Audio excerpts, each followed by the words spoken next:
Coup d'envoi demain de la traditionnelle fête de l'Humanité à la Courneuve, une fête qui marque la rentrée politique des communistes et de leurs alliés du parti de gauche de Jean-Luc Mélenchon, l'ex-candidat à la présidentielle qui veut faire de cette fête de l'UMA la première grande mobilisation contre le traité budgétaire européen et qui voit peut-être aussi le moyen de se relancer après sa défaite aux législatives. Pierre Lascar.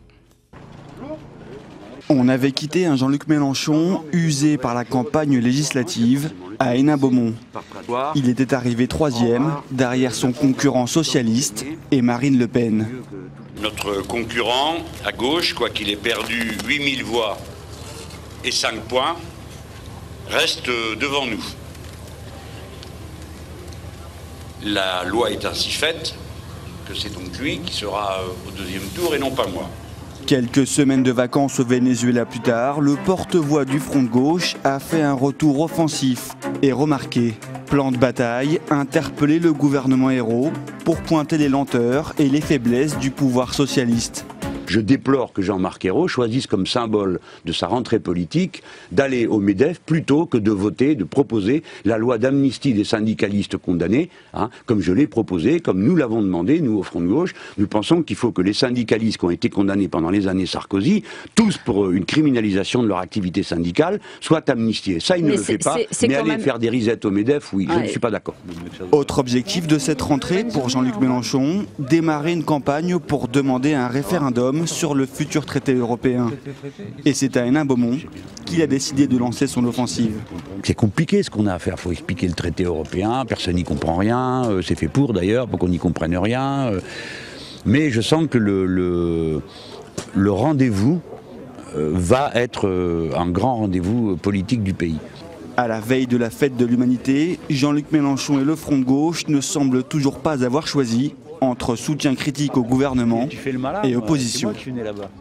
Et pour parler de la fête de l'UMA et de la rentrée politique de Jean-Luc Mélenchon, on accueille sur ce plateau François Delapierre. Bonsoir. Bonsoir. Vous êtes secrétaire national du parti de gauche. Alors quel est le rôle de votre parti? Est-ce que c'est l'opposition systématique au gouvernement de Jean-Marc Ayrault ou alors c'est un soutien critique?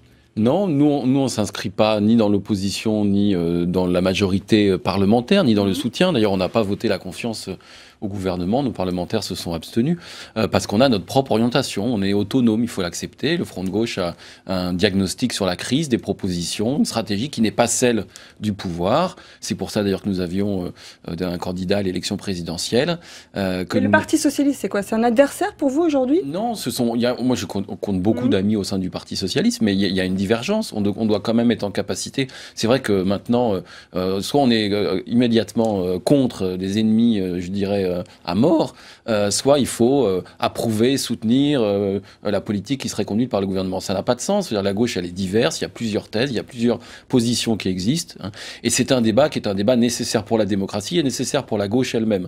Là, d'un certain point de vue, ce qu'on constate, c'est que les réalités s'imposent au gouvernement, des choses qu'il avait, d'un certain point de vue, je parle de François Hollande, enterrées, essayé de cacher, de mettre sous le tapis pendant sa campagne présidentielle. Bon, et quand on est face à ça, il faut bien avoir la discussion, sinon on est affaibli, sinon on ne sait pas par quel bout prendre le problème. Le Front de gauche, lui, propose une orientation qui n'est pas celle de François Hollande. Alors justement, quelles sont vos propositions? Alors, l'un des combats de cette rentrée pour vous, c'est le traité budgétaire européen. Vous proposez notamment un référendum, mais on a l'impression que l'opinion n'est pas forcément mobilisée sur cette question. En tout cas, c'est pas comparable par rapport à la Constitution européenne en 2005, où il y avait un vrai débat. Il y avait un référendum. Bon, et ça a d'ailleurs été le dernier. Puisque ensuite il y en a eu en Irlande, parce que la constitution irlandaise en faisait l'obligation, mais tous les pays se sont mis d'accord, tous les chefs de gouvernement, pour ne plus jamais organiser de référendum. Je ne sais pas si vous vous souvenez, il avait été question d'en organiser un en Grèce, et ça avait été quasiment un scandale dans les capitales européennes. Donc aujourd'hui, depuis cette date, malheureusement, depuis 2005, la construction européenne repose sur le fait qu'on ne demande pas son avis au peuple, qu'on ne l'informe pas, qu'il ne connaît pas le contenu des traités, et qu'il est tenu, je dirais, en enfance, sans pouvoir se prononcer sur des orientations mobilisation politique. Et alors même que ce traité est un traité très important, parce qu'il va remettre en cause le pouvoir des citoyens de décider le budget dans chacun des pays européens. C'est un droit que nous avons, nous, arraché les Français en 1789. C'est même un article de la Constitution des droits de l'homme qui dit que, de la Déclaration des droits de l'homme, qui dit que c'est au peuple et aux citoyens que revient le fait de fixer le budget. Eh ben, ce droit démocratique serait inversé. Et des institutions non élues, notamment la Commission européenne, aurait le pouvoir de dire vous pouvez faire ci, vous ne pouvez pas faire ça, de décider des sanctions automatiques qui s'appliqueraient à la France avec des amendes. Jean-Luc Mélenchon le dit très bien, les Français n'y comprennent pas grand-chose à ce traité budgétaire européen. Vous avez prévu, vous appelez à manifester le 30 septembre prochain, vous pensez mobiliser vraiment? Vous, les journalistes, vous pourriez organiser des émissions, on pourrait parler du contenu du traité. Vous savez, il n'y a pas 50 articles, il est plus simple finalement que des traités précédents. Et il pourrait être distribué au peuple. Nous, on va faire notre travail d'information et de mobilisation autour de ça. Mais la principale priorité des Français en cette rentrée, c'est pas quand même le chômage? 3 millions de chômeurs. Mais tout ça, c'est lié, si vous voulez. Alors, c'est là qu'il y a une divergence avec François Hollande. C'est que la crise, pour nous, elle ne tombe pas du ciel. C'est pas un moment à passer, puis bon, pendant 2 ans, on fait de l'austérité, puis après, une fois que ce sera passé, on pourra faire. Elle a une responsabilité. Et cette responsabilité, ce sont les politiques libérales et ce sont les politiques notamment imposées par la finance, les marchés financiers, qui ont capté une part croissante de la richesse vers la spéculation, vers des choses qui ont produit ce grand crack des subprimes qu'on est encore aujourd'hui en train d'éponger, et ce serait au peuple de payer l'addition. Et c'est justement ça qui est inscrit dans les traités européens. C'est cette domination des marchés financiers sur la démocratie et sur l'économie productive. Donc il faut aller à la racine des problèmes si on veut régler, et comprendre qu'il y a un lien entre les politiques d'austérité, entre le fait qu'on n'augmente pas les salaires, entre le fait qu'on vive de plus en plus mal, qu'il y ait de plus en plus de pauvres, et à l'autre bout de la chaîne, que quelques-uns s'enrichissent de plus en plus,